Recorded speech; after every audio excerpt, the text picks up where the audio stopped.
You have a receipt? I have no address. You acting like one of the other servers. That's my top call. I apologize. Yes, sir. Get it.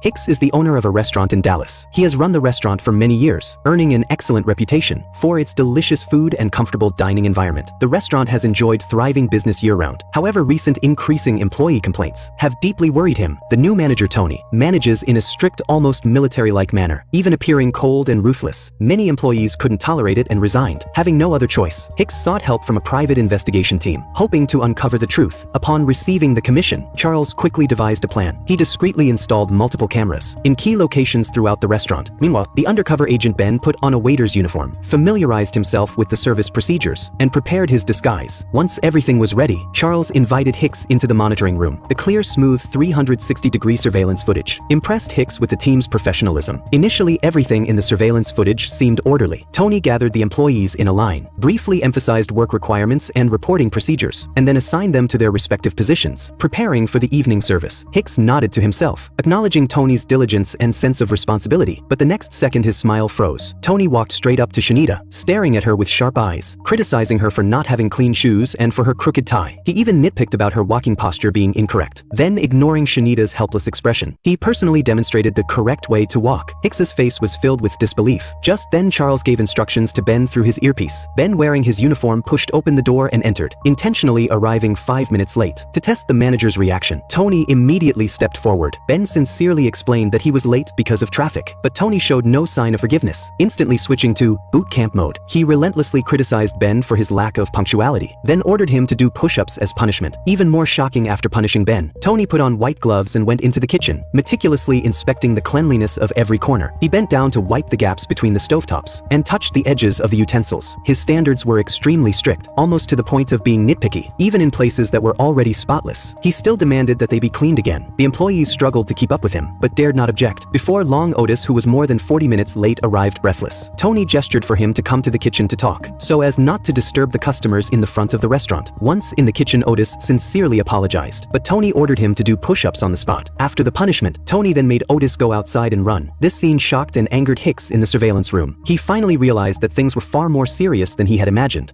Where is it, Charles? He put him underneath the pad of paper that's by the telephone. Mike's coming. Lori's gonna get caught. Hey, Lori, get out of there. Behind this shocking investigation lies a truth that threatens to shatter the restaurant's tranquility. Jamie and Francine are a married couple who run an Italian restaurant. Thanks to its authentic flavors and attentive service, the restaurant is thriving, attracting a steady stream of customers year-round. However, this peace is completely shattered when thousands of dollars mysteriously disappear. The accounts clearly show the missing funds, but repeated checks yield no clues. There are no discrepancies in the ledgers, nor any signs of a break-in. In desperation, the couple seeks help from a secret organization within the restaurant industry. The organization's leader, Charles, immediately takes action. He installs hidden surveillance cameras throughout the restaurant, providing 24-hour monitoring. Then he dispatches 2 undercover agents to infiltrate the restaurant and investigate the truth. Lori poses as an intern waitress, while Mark disguises himself as a kitchen helper. Meanwhile, Charles and the 2 owners watch the monitoring screens, carefully observing every suspicious detail. Soon, something unusual occurs. Pamela, the accountant who should be focused on checking the accounts, falls asleep during working hours, a stark contrast to the restaurant's rigorous work environment. Francine immediately stands up, ready to confront her, but Charles stops her with a raised hand. An even stranger scene unfolds on the screen. Restaurant manager Mike is holding 2 completed checks, and his actions betray a hint of caution. Charles frowns, and the 2 owners look equally perplexed. They had never authorized paying 2 salaries to the same person. Mike clutched the 2 pay slips tightly, walked quickly into the office, and then carefully hid the slips under the notepad next to the telephone. His every move seemed furtive, a stark contrast to his usual efficient and professional demeanor. The 3 people in the monitoring room could barely contain their suspicion, eager to know whose name was on the other payslip. Following Charles's instructions, Lori quickly slipped to the manager's office door. After confirming that no one was watching, she pushed the door open and went inside to investigate. Lori's eyes quickly scanned the desk, and soon locked onto the notepad. The moment she picked up the notepad, 2 payslips stacked together came into view. The 3 people in front of the monitor held their breath, waiting for the mystery to be revealed. However, just as Lori picked up the payslips, Mike's figure appeared on the monitor screen. He was returning from the kitchen, walking step by step towards the office. Charles told Lori to leave immediately, but at that moment footsteps were heard outside the office door. Would Mike discover Lori sneaking into the office, and whose name was actually on that extra pay slip? How long have you been stealing from me? I thought he worked for you. How long? on! The man was a fisherman responsible for catching seafood for the restaurant. However, his thievery had been going on for years. His father had even been one of the restaurant's most loyal employees. Garcia's Seafood Restaurant in Miami is renowned for its daily fresh seafood. To maintain this freshness,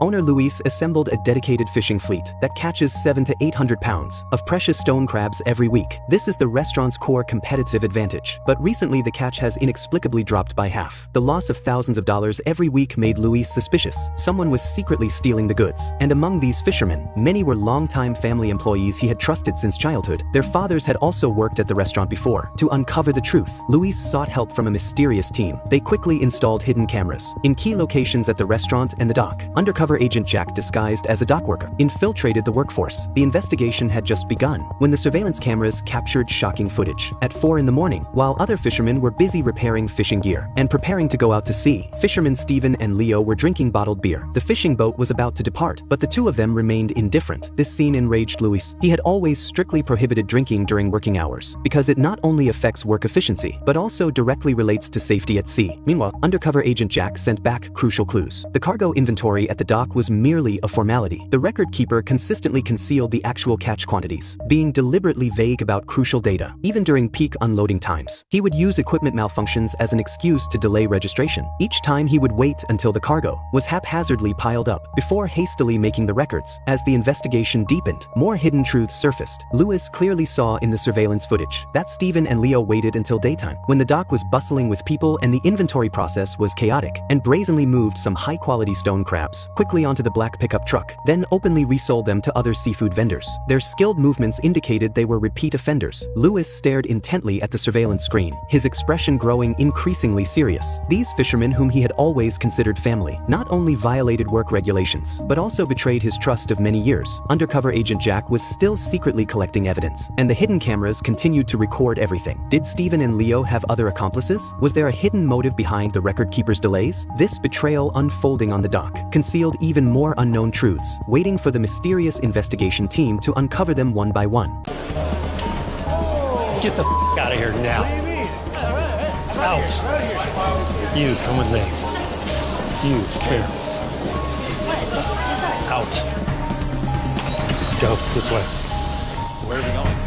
Kent, the owner of the billiard hall, was downcast and deeply troubled. To reverse the declining sales, he hired Chelsea, a marketing expert at a high salary, to manage the billiard hall's operations, hoping for a turnaround. However, within just 1 week, the number of customers at the billiard hall plummeted by more than half, and complaints poured in. From shoddy service to consumer disputes, the overwhelming negative feedback left him completely bewildered. Due to a mountain of other work, Kent had no time to attend to the billiard hall, and was completely unaware of Chelsea's daily work and the service performance of the employees. Desperate, Kent turned to a mysterious team for help, hoping to uncover the truth behind the chaos. The team quickly sprang into action. They secretly installed cameras in hidden corners of the billiard hall, monitoring every move inside the venue. Meanwhile, team member Grant disguised himself as a customer. He put a phone with a hidden earpiece in his pocket and slowly walked into the dimly lit billiard hall. Shortly after sitting down, he sensed something was wrong. The atmosphere in the billiard hall was suffocating, and several employees were expressionless. Only Megan seemed unusually enthusiastic. After serving a drunk customer, she didn't return to her post. Instead, she picked up the customer's cue stick and started playing billiards with him, occasionally glancing at him, behaving intimately in a way that was completely unlike an employee. Watching from behind the monitoring screen, Kent was stunned. Employees were strictly forbidden from playing billiards with customers. Yet this rule was now being openly violated, and what happened next made Kent even more furious. A series of events unfolded that fueled Kent's anger. Megan walked over to undercover agent Grant, whispered a few words in his ear, and then pointed to the drunken customer. It turned out that Megan had instigated Grant to bet $80 with the drunk man, challenging him to a game of billiards, implying that the man was too drunk to play well. Following Charles's instructions, Grant nodded in agreement, picked up a cue stick and walked to the pool table. But to everyone's surprise, the seemingly drunk customer played with incredible precision. Grant eventually had to admit defeat. Shortly after, when no one was looking, the drunk man walked straight to the bar and handed the $80 to Megan. Kent's anger was almost uncontrollable. He flatly announced that he would fire her on the spot, but Charles signaled him to remain calm. The current evidence didn't implicate Chelsea yet, and they needed decided to continue observing. Just then Chelsea finally appeared. He stealthily slipped into the manager's office and quickly printed a stack of documents. These were clearly the core customer information of the billiard hall. A few minutes later, a stranger walked into the venue. Chelsea cautiously looked around, and when no one was paying attention, he slipped the documents to the man. The stranger took the documents and left without hesitation. Everyone's hearts were filled with unprecedented suspicion. Who was this man? Besides leaking customer information, was Chelsea planning an even bigger conspiracy? And had Megan been colluding with him all along, participating in this betrayal?